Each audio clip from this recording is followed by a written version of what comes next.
Happy Tuesday morning, everybody. I'm Matt Scalisi, and I'm joined by my co-hosts here on First Down South, John Talty and Matt Zenitz, two of the best reporters covering the SEC today. And it's time to take a look back at spring practice. We got something much more closely resembling a normal year's spring practice this year than what we saw a year ago, and including down in Tuscaloosa, where there was a pretty sizable crowd, about half capacity from what we normally see. It felt pretty close to what like a normal spring football game would feel like. Matt, I mean, you were down there. What was the vibe? Actually, I was in my living room watching. Oh, my bad. Sense the vibe from the living room, even while juggling responsibilities and watching. You got the little one, yeah. World to go along with that, but it felt like, to confirm what you said, it felt like a normal spring game, and it feels like, not to get too broad with what we're talking about here, but it just feels like more and more we're working back closer to normalcy, including from a football perspective.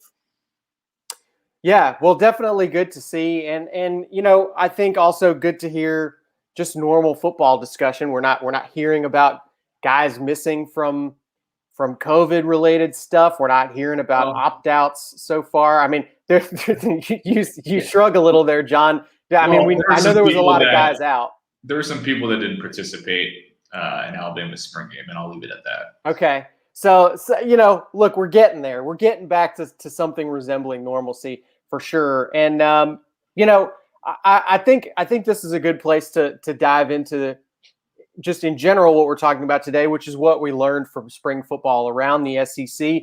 But why not focus on Alabama first, the defending national champions and the defending SEC champions? And it was a spring where, as you mentioned, John, not just at the A-Day game, but throughout the spring, some key guys missing. This is something that happens every spring at Alabama. Guys sort of recuperating from injuries that they had left over from last season, but definitely has been a spring where fans needed to get to know a lot of new names on this team that are going to be playing pretty significant roles next year. Matt, who were some of the guys that emerged from this spring as people that we're now sort of clearly keeping an eye on going into next season at Alabama? I'll say one of the big ones. Well, we'll start at most important position on the field, quarterback.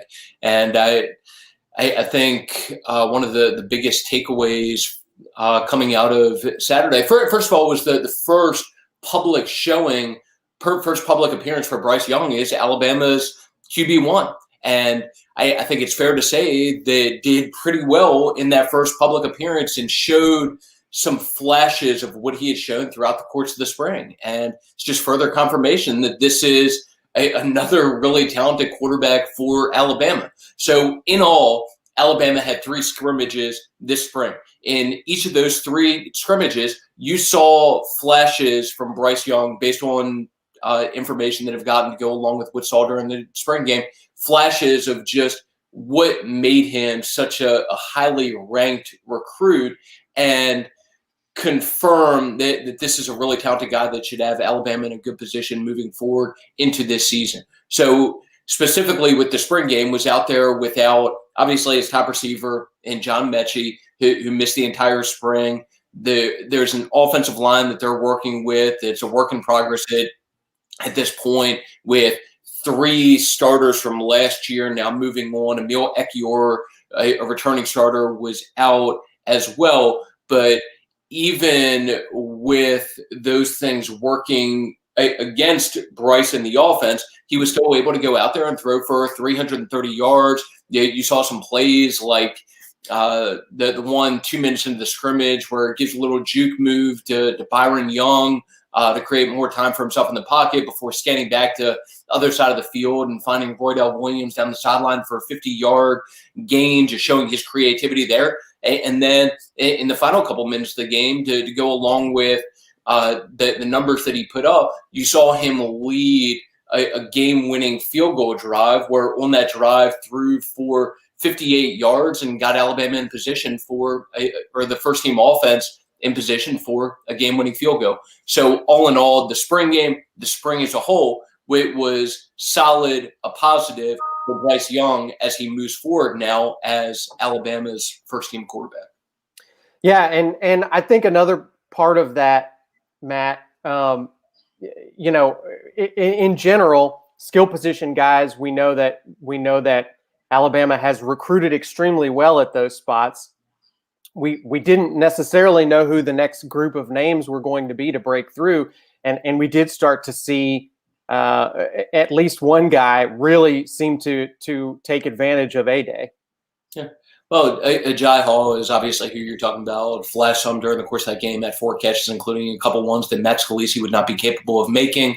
But I think that this freshman receiver group as a whole, you have 4 guys who are ranked among the top 10 receivers nationally in this year's recruiting class. And those guys are going to factor into the competition for playing time and spots within this rotation. But as a whole, with John Mechie out, you saw some other young guys who got additional opportunities, additional reps with the first team offense compared to what would have been the case if John Mechie were healthy. And you saw some of those guys do some good things also, whether it was Javon Baker, who impressed behind the scenes last year and had touchdowns in each of the first 2 spring scrimmages. You saw Trayshawn Holden on Saturday, had 9 catches and almost had a 10th with the one-handed grab that was ruled out of bounds that was almost a hell of a catch. So the competition of receiver is going to be really interesting, but Ajay Hall, who you brought up, was definitely one of the stars of that spring game and did some things that very much stuck out during the course of that game. It'll be interesting to see how he progresses moving forward now, because he will have a shot to be a part of that receiver rotation, especially if he continues to make some catches like the ones he made on Saturday. John, anything just in general about Alabama's spring that strikes you as interesting or jumped out at you as the last few weeks have played out? Well, one, I'd like to hear Zenit say field goal again. I think that was the most awful thing he said. I think Tim Kirchin would have approved of that pronunciation. But how did it sound? We just let you just can't suppress the Baltimore-ese in you. I can't replicate it. It would be bad. Very Baltimore-ish. It was very Baltimore. It was beautiful. I'm going to listen back to it later. Well, imitate it. Wait, what did it sound like? like? I can't do it. You got to just do your own thing. Can you do it? What? I can't do Baltimore. It's one of the strangest accents. Do it in the Billy Joel voice. Anyway, to get us back on track. Well, I mean, I think a lot of people were talking about Will Riker, and I'm not concerned at all there. I mean, it was interesting to see him, miss a bunch of field goals, but, I don't think there was any real concern there. I mean, Zenit's mentioned Hall. I mean, I would say he performed strong enough that during spring game, I at one point stopped myself and Googled how to pronounce his first name, because I was like, I'm going to be saying this guy's name a lot. I still don't know if I'm pronouncing it right, but that's something that I think all of us are going to be talking about this year. But I mean, if you saw what I wrote over the weekend, my big picture look at spring games is that they don't really matter that much. And so I'm never going to react, too over the top to anything that happens in a spring game. But I think all the points that Matt made make a lot of sense to me. And I think certainly, Bryce Young is the big talking point. And I think the only thing that I did find interesting, and I don't think it's, it's a unique concern. I feel like every smaller quarterback, has this topic thrown around them. But, Joey Galloway at one point during the broadcast, brought up when I think Bryce, struggled to find a guy during one of his throws, wondering, whether Bryce was able to see over his offensive lineman and whether that's going to be a struggle. And made a point multiple times, basically saying he's not as tall as his listed. I think he's 6 foot on the roster. He's not 6 foot. So, that's something that I think will be interesting to watch. Obviously, we've talked about that plenty in the past with Russell Wilson and Kyler Murray and Drew Brees and all these short quarterbacks. But if you have a bunch of really big guys, it'd be interesting to see how that impacts Bryce, especially his first year as the starting quarterback. I'll throw 2 more things out there that you didn't really see during the spring game. One, with Bryce. So one of the strengths of his game is his mobility, and a guy who's very much a dual threat quarterback back there. And that was something, while you saw him throw for the 333 yards, he didn't do much as a runner. That's something that's very much a strength of his game and will make him and that Alabama offense even more dangerous moving forward. And that's something that probably get a better feel for come the season. But a part of his game that it's just worth keeping in mind, this is a guy who can do some things as a runner, and just didn't get a chance to see that much during the course of the spring game. And then to go along with that, obviously, Alabama had a decent amount of guys out and didn't play in the spring game, including arguably the top two players on the defense, and Will Anderson and Christian Harris. And while the defense wasn't bad on Saturday by any means, which you saw behind the scenes based on what we've heard in the first two scrimmages and throughout the course of the spring, it was just how great this defense looked. And it was harder to get a feel for that without Will Henderson and Christian Harris in there. But one thing I can say, just based on what I've heard about the spring as a whole, this defense is in really good shape moving forward into the season.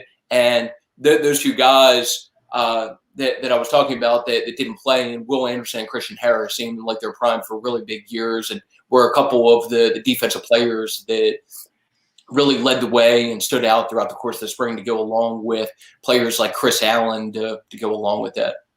I do think, and look, I realize this is never the top priority for anybody, but it is something that fans talk about a lot. Quarterback, I think the starting quarterback question is certainly answered at this point, but quarterback depth is an issue. I mean, we've seen it come up in years past. It's one of the only things that can stop Alabama when they're sort of stacked at most other positions. And we saw that in 2019, arguably the thing that sort of derailed Alabama's season towards the end there was they didn't have they couldn't replicate their offensive success going from 1 to 2 at the quarterback position at the time. So my question for you guys coming out of this so far is that something worth being scared about if you're Alabama at this point? How do you feel about their quarterback depth situation right now?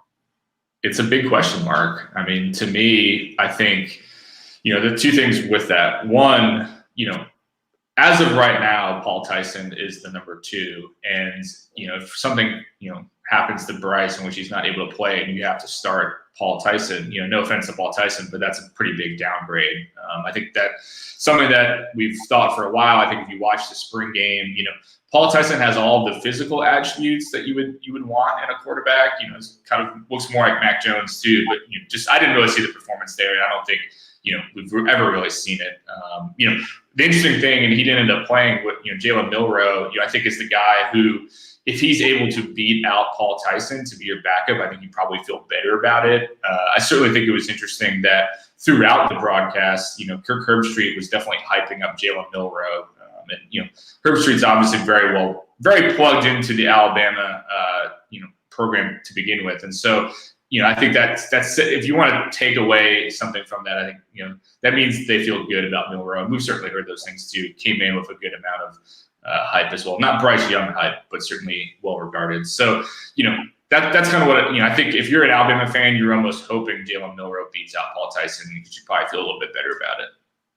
A couple of things to follow up on that. So first of all, with the quarterback competition as a whole, because obviously it's not like Saban has outright named Bryce Young the starter, but he's gone as far as I've ever heard him go when there's a competition going on in terms of essentially hinting like this is our guy or this is who we're planning on going with, which should tell you when he throws out like this is our quarterback, even though he adds in for now. When he throws out this is our quarterback for now, it should tell you that there's a decent amount of separation between that quarterback and everybody else. But I think the more interesting competition, and John touched on this some, is the competition for that second team quarterback job, the backup quarterback job.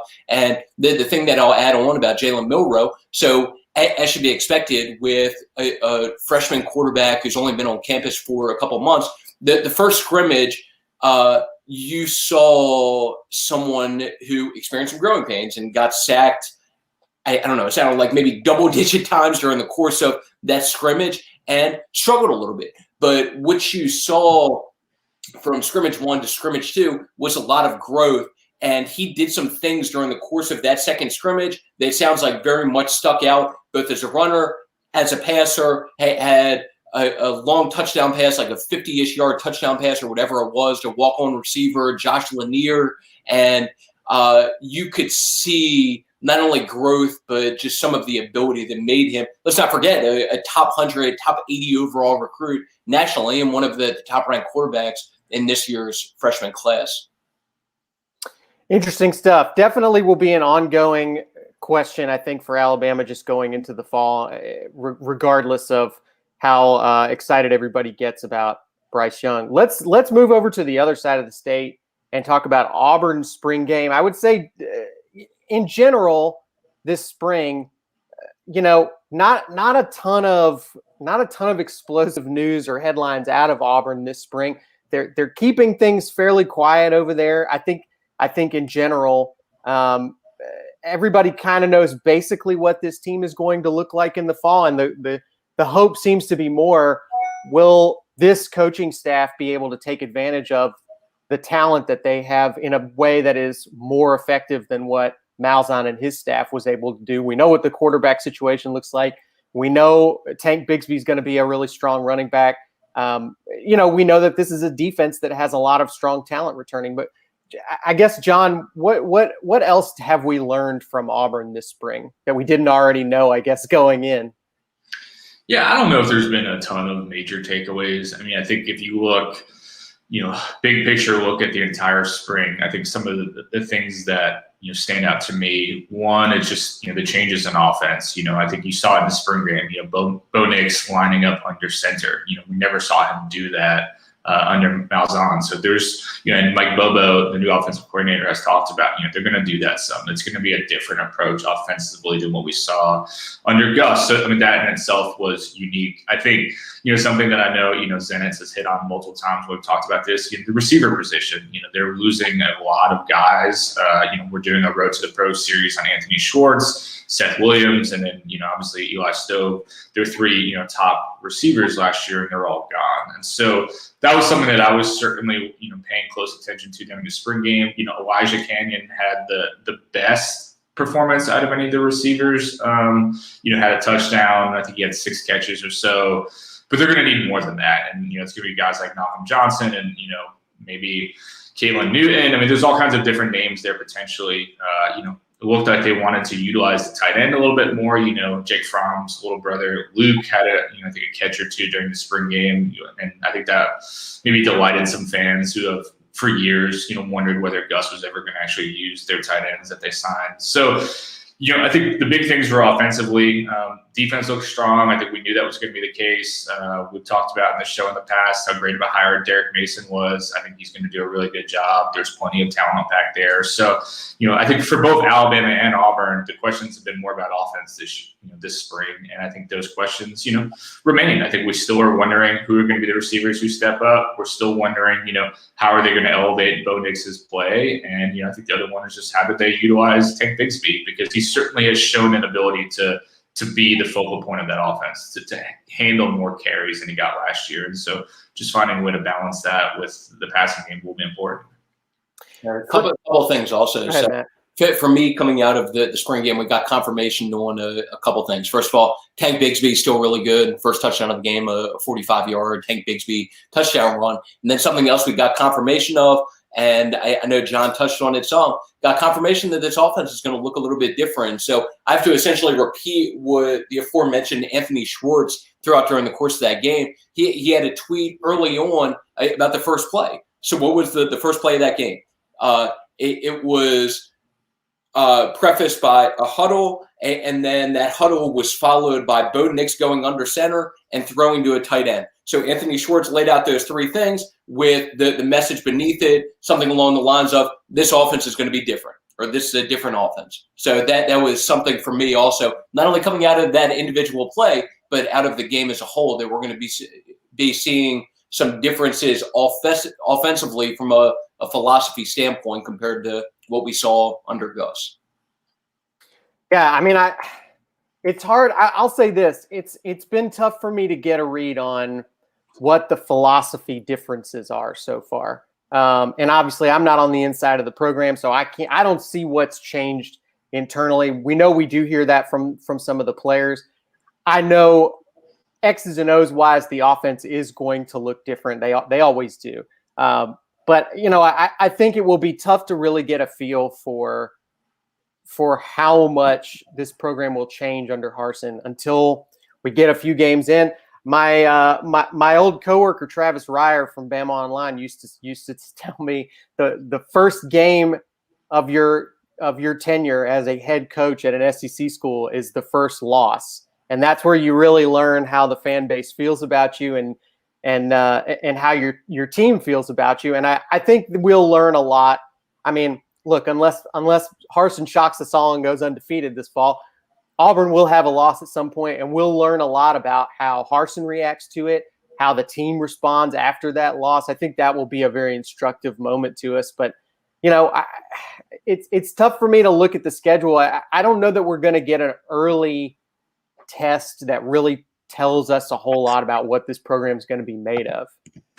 I mean, Penn State to me would be the first big one. Yeah, who knows? Who knows how much we can take from last season? Penn State obviously was not a good football team last fall, but it was a weird season, so who knows? I mean, looking at the schedule, you've got Game 3 is at Penn State, so that's a big test. I mean, I don't know, Zenez, you've probably been to Happy Valley. I mean, it's quite the football experience. It's probably the Big Ten experience I think most rivals the SEC. It's going to be loud, and there's going to be, assuming that we have normal crowds, that's going to be a tough environment to walk into. That's true, yeah. Week 5 at LSU, and that's tough. Even though LSU was not good last year, that's still a very tough environment. First night game in Baton Rouge, it's tough for Harsin. LSU was a different team at the end of the season than they were for most of that season. So I think they showed some promise. And I'll say this about Penn State too. As you mentioned, the crowd there, John. I mean, what's one of the main things about Bo Nix that he hasn't really been able to shake about himself? Has a tough time in road environments. He is sort of notorious for that at this point. That will certainly be a tough road environment, regardless of what the team on the field looks like. Let's take a look just real quickly at the rest of the league. There was a ton of spring games this weekend. Anything else really jump out at you guys? Matt, we'll start with you. Two things immediately come to mind. First of all, speaking of LSU, I think LSU is in position where you're going to see a team that's a lot more competitive, a lot more dangerous than what you saw a lot of last year. Have a couple guys leading the way in terms of that quarterback competition who flashed during the course of their spring game.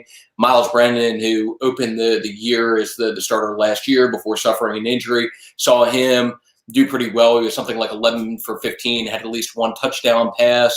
And then I think the primary competition for him at this point looks to be Max Johnson, who that end of the year run that you were talking about, Matt, he was the quarterback for that and really closed out the year very strong, son of former NFL quarterback Brad Johnson, and he had a couple of touchdowns during that spring game also. And one of the good things for that team is there were a lot of guys specifically along the offensive line and defensive front that had a chance to move on to the next level, that ultimately decided to come back to school, that has them in a much better position than what would have been the case if those guys had moved on. So I know there's a lot of optimism with that program, and you saw some of the guys for them who are going to help lead the way and have contributed to that optimism, like the Keyshawn Bouttes of the world, who went out there and had a nice 40-yard touchdown catcher in that spring game, and going to be part of a receiver group that seems to be in position to be pretty good, including guys like John Trey Kirkland, who was one of the stars overall across the SEC in terms of spring games, had something like 15 catches for 200 yards and a couple touchdowns. The other thing that immediately came to mind in terms of a takeaway, Georgia's going to be dangerous. So when you think of Georgia, I think of that end-of-the-year run for them after JT Daniels took over as quarterback, and I think it's fair to expect going into this year that JT is going to be in a position where he could be even better, not only because of the experience that he got last year, but being further removed from his 2019 knee injury. And he definitely looked the part on Saturday. He threw for 325 yards, had a couple of touchdowns. Obviously, it hurts losing George Pickens to a knee injury, but there's still a good amount of talent in that receiver group. And something that will very much help him is they're really deep at running back, including with a couple guys in Zamir White, James Cook, that could have turned pro, came back to school, contributes to them having a really loaded running back room, which obviously will take some pressure off of JT and the passing game. And one of the big questions with Georgia going into this year be defensively, just considering some of the guys that they lost. but that there are some talented players set to step in, including Quay Walker, who was a big Alabama target coming out of high school, has played some in the past at Georgia, but he was somebody who was one of the standouts defensively during that Georgia spring game, and I think finished with a game-high 8 tackles and definitely stood out during that game. Yeah, I mean, I'll just add one quick note here about Georgia. I mean, I think the performance that you saw in spring game and, what Matt was mentioning about JT Daniels, I think a big topic, I think, for this, lead up to the season and during the season is that this is a make or break year for Kirby Smart. Now, that sounds crazy, but I don't know if he's going to have a better team. And I don't know if, some of the deficiencies and question marks that Alabama has. This just feels like the year that Georgia has to make that jump. They've gotten very close. Probably should have won a national championship a few years ago, but JT Daniels gives them one of the best quarterbacks, if not the best quarterback in the SEC. Matt mentioned all the other things that are going well for them. It's year 2 of Todd Monken, who I think is a great offensive coordinator. So this is a big year for Georgia, and I think it starts with JT. And I think watching that spring game makes you very optimistic, but they're going to have to deliver this year, in my opinion, because Florida I think is down as well. John, I got one more I want to ask you about, and it's a program you know a lot about. You've covered them in your past. But I've noticed that Mississippi State is surprisingly getting a ton of hype heading into next season. I know some of this is built around ESPN and their FPI ranking system that they do, but just in general, seems like a lot of optimism about Mississippi State. And I'm surprised by it because I look back at last season, I don't see a lot that I would feel particularly optimistic about. Am I missing something here? If our colleague Michael Casagrande was here, he would just refer to all the FBI people as a bunch of nerds because, I'm not seeing it. I don't want to be, the hardcore football guy here and eye test it all. But I agree with you. From watching a good amount of Mississippi State last year, I don't see them as a top 10 team, which I believe ESPN's FBI, I think they had them like 8 or so, right? I think they had them as one of the top 3 or so in the SEC. I'm not seeing that. Now, I think that last year was a unique year. COVID had an impact on a lot of different programs. They had the Kylan Hill drama. They now have some quarterbacks in place who are probably better suited to do, what I think Mike Leach wants. But to me, just big picture wise, it feels like a middle of the pack SEC team. I'm not seeing top 10. I could be surprised at the end of the year. The nerds at ESPN can be pointing out to us that they were right, but I just don't see it. And I just, sometimes, listen, I like using analytics. I think there's value in them, but sometimes you just have to be like, this doesn't make sense. And to me, having Mississippi State that highly regarded just doesn't make sense to me. No, I'm glad it's not just me. Go ahead, Matt. Yeah, this is what I'll say about that. There are 7 teams in the SEC West. Those teams: Alabama, Texas A&M, Auburn, Ole Miss, Arkansas, LSU, Mississippi State. If those teams were set to play this weekend, or you had matchups set up for Mississippi State against each of those teams, there is not one team that I would feel comfortable betting on Mississippi State to beat. And if it came down to a head-to-head matchup, I would be betting on each of those other 6 teams in a head-to-head matchup against Mississippi State, just based on not only what we saw last year, but just based on what my expectation is for them going into this year. And in terms of hyping up a team from Mississippi, I think that whoever is doing the hyping is hyping up the wrong Mississippi team. If you want to hype up a team from Mississippi, you should be focusing on the one in Oxford, who obviously did some really good things last year and brings back some of the core pieces from that team, including, most importantly, the quarterback, Matt Corral, who was one of the best quarterbacks not only in the SEC last year, but you can make a strong case that was one of the best quarterbacks overall in the country. And you would think that there would be continued growth from them, especially since not only were they able to keep some guys like Matt Corral, but from a staff standpoint, you keep offensive coordinator Jeff Lebby, who was rumored for some other jobs. It was a win for them to be able to keep him on staff. That would be the team for me that I would more spotlight or identify as being deserving of hyping if you were talking about teams from Mississippi. Not to mention, I mean, look, recruiting is always going to be an issue in the SEC. It's always going to be a big determining factor. And when it comes to Mike Leach, so far, I mean, look, he's not a guy with a history as a great recruiter. That's continuing so far. He finished last in the SEC West in the recruiting rankings in this past February's class. So it's always going to be a little bit of an uphill battle at Mississippi State. And I don't know that Mike Leach is going to help with that in terms of attracting talent to the campus. It's going to have to be something they overcome by just having the right group of guys and executing that offense absolutely perfectly. And I just would be surprised if they're able to make that transition that quickly into just completely mastering Mike Leach's offense that fast. No, but I will say year 2, I think, is very important because year 1 obviously didn't go that well. If you look at Mike Leach's track record, year 1 never goes super well. There's always a big kind of transition phase. Sure. So year 2 is important. If they win 8 or 9 games this year, all of a sudden we're talking about Mississippi State much differently, and then there's momentum, and then you can kind of start building off of that. But I agree with Matt. Excited. I don't know if you noticed, Grove Bowl coming up this weekend. Excited to watch that. We get a little more spring games this weekend, and I'm excited about what Ole Miss. I think as of right now, what kind of where they're at. I feel they have a chance to knock off some teams this year. Big potential to disrupt in the SEC for Ole Miss this year.